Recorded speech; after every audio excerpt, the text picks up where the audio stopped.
राधे राधे बच्चों, क्या हाल चाल है आप सभी के। तो मस्त है सभी लोग। आज हम ऐसा टॉपिक कवर करेंगे जो कि बोर्ड के लिए बहुत इंपॉर्टेंट है। वेव ऑप्टिक्स का बहुत इंपॉर्टेंट टॉपिक, स्नेल्स लॉ को प्रूफ करना, या कहें लॉज ऑफ रिफ्रैक्शन को प्रूफ करना यूजिंग हाइगेन्स प्रिंसिपल। दो केसेस बनेंगे, एक जब लाइट रेज रेयर से डेंसर में जाए, दूसरा डेंसर से रेयर में। दोनों तरीके आपको सिखा रहे हैं, बहुत ही मजा आएगा आपको। बस अच्छे तरीके से नोट्स बनाइएगा और पूरे टॉपिक को प्रिपेयर करिए। तो चलिए स्टार्ट करते हैं। जो पहला केस आता है, केस फर्स्ट, जब लाइट रेज जा रही हो rare to denser. Light rays किधर से जा रही है? Rare to denser. सबसे इंपॉर्टेंट है इसका डायग्राम, कि डायग्राम बनेगा कैसे। तो देखिए कैसे बनाते हैं डायग्राम। अब इस बार रिफ्रैक्शन हो रहा है, तो रिफ्रैक्शन के लिए जरूरी है कि सरफेस आपकी ट्रांसपेरेंट हो। ट्रांसपेरेंट का मतलब एक हमारे पास रिफ्रैक्टिंग सरफेस है। अब दो मीडियम होंगे, एक मीडियम है रेयरर, दूसरे का नाम है डेंसर। एक रेयरर दूसरा डेंसर, और लाइट रेस कहां से कहां की तरफ? रेयरर से डेंसर की तरफ जा रही है। ठीक है। अब रेयरर में रिफ्रैक्टिव इंडेक्स n1 और डेंसर में n2, इधर स्पीड v1 इधर v2। तो एक चीज समझ में आ गई होगी कि स्पीड ज्यादा किसमें होगी? रेयरर में। तो v1 की वैल्यू v2 से ज्यादा होगी।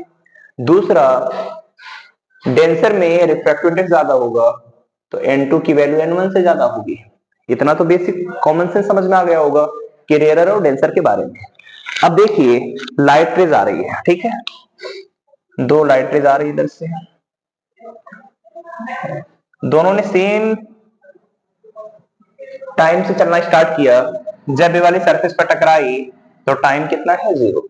अब दोनों सेम तरीके से आ रही हैं, तो सेम टाइम में दोनों की दोनों वेव सेम डिस्टेंस को ट्रेवल करेंगी। तो जैसे ही दोनों वेव सेम डिस्टेंस को ट्रेवल की, तो हमें वेव फ्रंट खींचना है, इंसिडेंट वेव फ्रंट। और इंसिडेंट वेव फ्रंट में ध्यान रखना है कि ये परपेंडिकुलर हो सरफेस के। तो एंगल कितने का बनेगा? 90। अब ये वाली रेज भी आगे जाएगी यहां से। फिर जब कोई लाइट रेज रेयर से डेंसर में जाए तो बेंडिंग किस तरफ होती है? Towards the normal. तो सबसे पहले नॉर्मल खींच लिया, अब ये लाइट रेज बेंड हो जाएगी। इधर जो लाइट रेज आ रही है, ये वाली लाइट रेज भी बेंड हो जाएगी। क्यों बेंड होगी? क्योंकि रेयर से डेंसर में जाने पर बेंडिंग होती है। अब बात करते हैं एंगल की। तो देखिए एंगल कितना बन जाएगा? आई। तो ऊपर वाला एंगल 90 माइनस आई, फिर ए नॉर्मल है तो एंगल कितने का? आई। अब बात करते हैं डिस्टेंस के बारे में। तो देखिए इधर रेयरर मीडियम है, जब ये वाला यहां पे टकराया तो टाइम हमने मान लिया कितना? टी। अब बताइए रेस ज्यादा डिस्टेंस को ट्रेवल कहां पे करेगी? रेयरर में, क्योंकि रेयरर में स्पीड ज्यादा है। तो मान लिया जब वेव यहां पे टकराई तो टाइम टी लगा, इधर स्पीड है v1, तो यहां से यहां तक की जो डिस्टेंस आएगी, डिस्टेंस का तरीका speed into time, v1 into T आ जाएगा। ठीक है। अब लाइट रेज इधर से इधर आ रही है, फिर क्या होगा? इस प्ले वेव फ्रंट पे हमें क्या ड्रॉ करना पड़ेगा? नॉर्मल। और नॉर्मल क्या होगा? Perpendicular to the surface. लेकिन एक चीज का ध्यान रखते हुए कि डेंसर में सेम टाइम में वेव कम डिस्टेंस को ट्रेवल करेगी। तो पहले इस वाली डिस्टेंस को मेजर कर लिया और इससे थोड़ी सी कम डिस्टेंस, जैसे देखिए v1t इतना है, तो इससे कम डिस्टेंस हमने ड्रॉ कर लिया v2t। यहां से यहां तक की डिस्टेंस, स्पीड है v2, टाइम t, ड्रॉ कर दिया वेव फ्रंट। इसका नाम दे दिया ए बी, इसका नाम है सी डी। अब आते हैं एंगल पे। ए रिफ्रैक्टिंग रे है, ए है नॉर्मल, तो एंगल कितने का? आर। तो ये वाला पूरा एंगल आपको दिख रहा है, कितने का बन जाएगा? 90 माइनस। तो ये परपेंडिकुलर है, तो एंगल कितने का बनेगा? आर। बिल्कुल सेम हुई, आई 90 माइनस आई इतना, एस्टिक आर 90 माइनस आर और आर। इधर v1t इधर कितना? v2t। और दोनों में ज्यादा कौन सा होगा? v1t की वैल्यू v2t से ज्यादा। अरे डायग्राम समझ में आ गया? फिर तो डेरिवेशन बिल्कुल आसान है। देखिए डेरिवेशन में क्या करना है, क्या करेंगे? सबसे पहले दोनों ट्रायंगल है बना लिया। ट्रायंगल वही है ए बी सी, और दूसरा ट्रायंगल है ए डी सी। दोनों का डायग्राम बनाए, ए सी बी। दूसरे ट्रायंगल का नाम ए डी सी।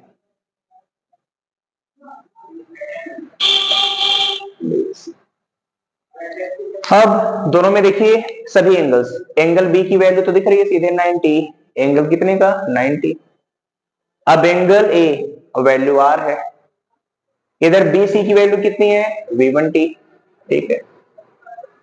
और एसी साइड दोनों में कॉमन है, इधर एसी कॉमन, इधर एंगल सी की वैल्यू कितनी है आर, डिस्टेंस इधर कितनी हो गई एडी की V2T,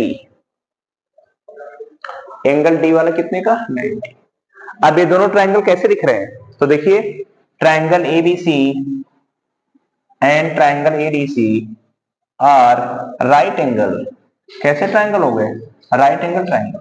और राइट एंगल ट्रायंगल के बारे में क्या पढ़ा हुआ है कि अगर कोई ट्रायंगल राइट एंगल है तो साइन आई, साइन थीटा होता है परपेंडिकुलर बाई हाइपोटेनस। अब इसके सामने वाला परपेंडिकुलर V1T और हाइपोटेनस जो 90 के सामने ए से, इधर साइन आर, परपेंडिकुलर V2T और हाइपोटेनस कितना हो गया AC 90 के सामने वाला।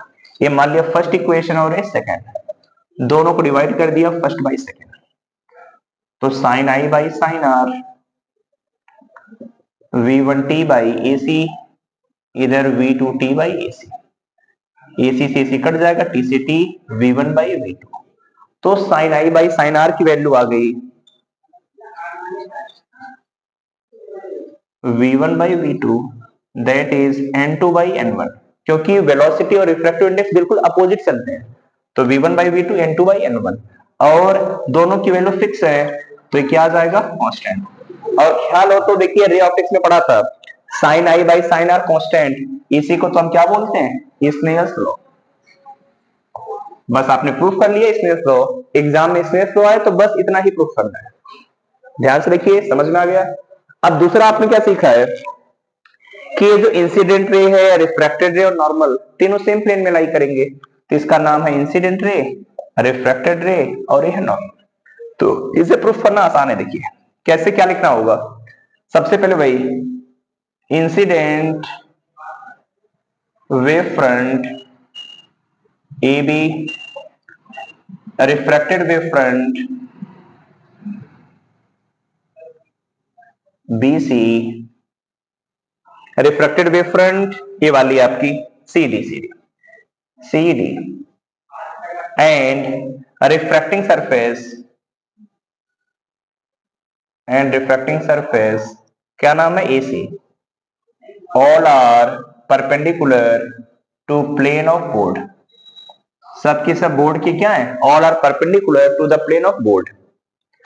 अब इंसिडेंट रे के या वेव फ्रंट के परपेंडिकुलर है incident ray, so incident ray perpendicular to incident wave front,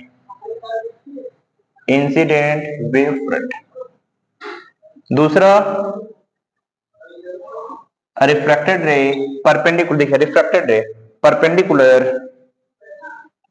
to refracted wave front and normal is perpendicular to refracting surface, so incident ray, refracted ray and normal lies in same plane, तीनों के तीनों क्या कर जाएंगे same plane में लाई कर जाएंगे। तरीका समझ में आ गया, इतना कर दिया 3 नंबर आपके पक्के हो गए, ठीक है। तो जल्दी से इसे नोट करा लिए, फिर मिलते हैं सभी से अगली क्लास में।